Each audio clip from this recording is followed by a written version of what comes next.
रजनी, तुमने फिर से जूते रैक में नहीं रखे? कृष्णा जी की आवाज़ कानों में पड़ते ही रजनी सहम जाती है। वह जल्दी से जूते रैक में रख देती है, लेकिन कृष्णा जी का गुस्सा शांत नहीं होता। वह उसे और ज़्यादा खरी खोटी सुना देती हैं। रजनी रोते हुए अपने कमरे में जाती है और गेट बंद कर पलंग पर लेट जाती है।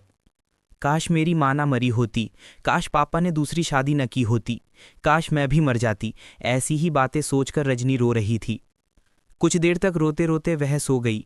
2 घंटे बाद उसकी आंख खुली। बहुत भूख लग रही थी। संजना की माँ राधिका तो जिद करके भी उसे खाना खिलाती थी, लेकिन कृष्णा जी को उससे कोई मतलब नहीं थी। रजनी जल्दी से किचन में गई। वहां जाकर देखा तो खाना था ही नहीं। फ्रिज में 2 केले पड़े थे। उन्हें ही खाकर वह पानी पीकर अपने कमरे में आ गई। होमवर्क करके ट्यूशन का काम निपटाया। उसके ट्यूशन जाने का टाइम हुआ तो वह कृष्णा जी के कमरे में गई।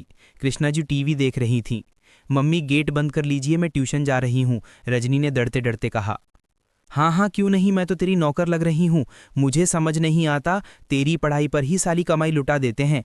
पता नहीं कहाँ की कलेक्टर नहीं बनेगी। जा यहाँ से, मैं बंद कर लूँगी।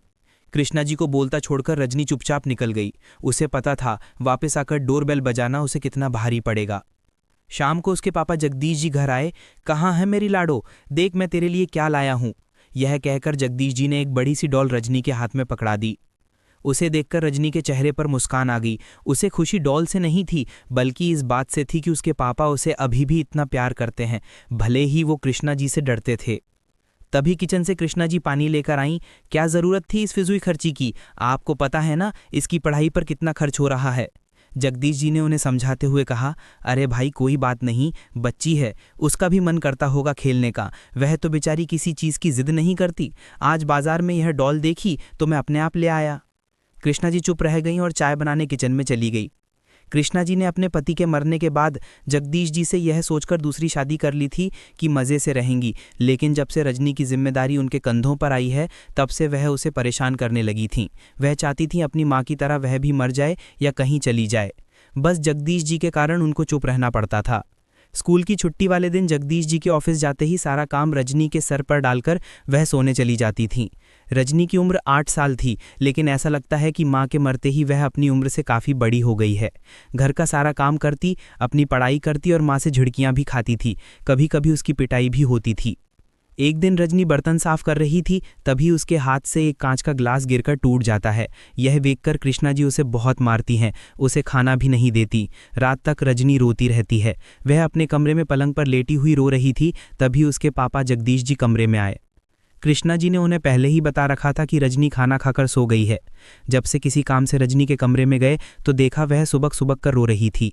जगदीश जी ने उससे पूछा, बेटी क्या बात है, आज खाना अच्छा नहीं बना क्या? तू रो क्यों रही है? यह सुनकर रजनी को जोर से रोना आ गया। वह बोली, पापा मुझे मर जाना चाहिए। रजनी की बात सुनकर जगदीश जी चौंक जाते हैं। वे उससे पूछते हैं तो रजनी डरते डरते सारी बात बता देती है। जगदीश जी सोच में पड़ जाते हैं। हे भगवान, ये क्या हो गया? मैंने दूसरी शादी इसलिए की थी कि मेरी बच्ची को संभालने के लिए उसे माँ मिल जाएगी, आज तो यही उसकी दुश्मन बन गई है। जगदीश जी ने रजनी से कहा, बेटी तू चिंता मत कर, मैं सब ठीक कर दूंगा, चल तू खाना खा ले। रजनी ने खाना खाया और सो गई, लेकिन जगदीश जी गहरी चिंता में डूब गए। उन्हें रजनी के भविष्य की चिंता होने लगी, साथ ही उन्हें ऐसा भी लगने लगा कि कहीं कृष्णा जी उसे मार ही न दें। 2 दिन तक सब कुछ सामान्य चलता रहा। तीसरे दिन जगदीश जी ने कृष्णा जी से कहा, मुझे ऑफिस के काम से बाहर जाना है, तुम घर का ध्यान रखना। रजनी को पता था कि ये 2 दिन काटने उसके लिए भारी पड़ जाएंगे। अकेले में जगदीश जी ने रजनी से कहा, बेटी बस हिम्मत करके ये 2 दिन काट ले, मैं तेरे लिए ही इंतज़ाम करने जा रहा हूँ, तुझे इस सब से बाहर निकालकर अच्छी ज़िंदगी देने के लिए जा रहा हूँ, बस तू किसी तरह ये 2 दिन यह सब सह ले। यह कहकर जगदीश जी चले गए। रजनी चुपचाप घर का काम करती रही। 2 दिन बाद जगदीश जी वापस आए।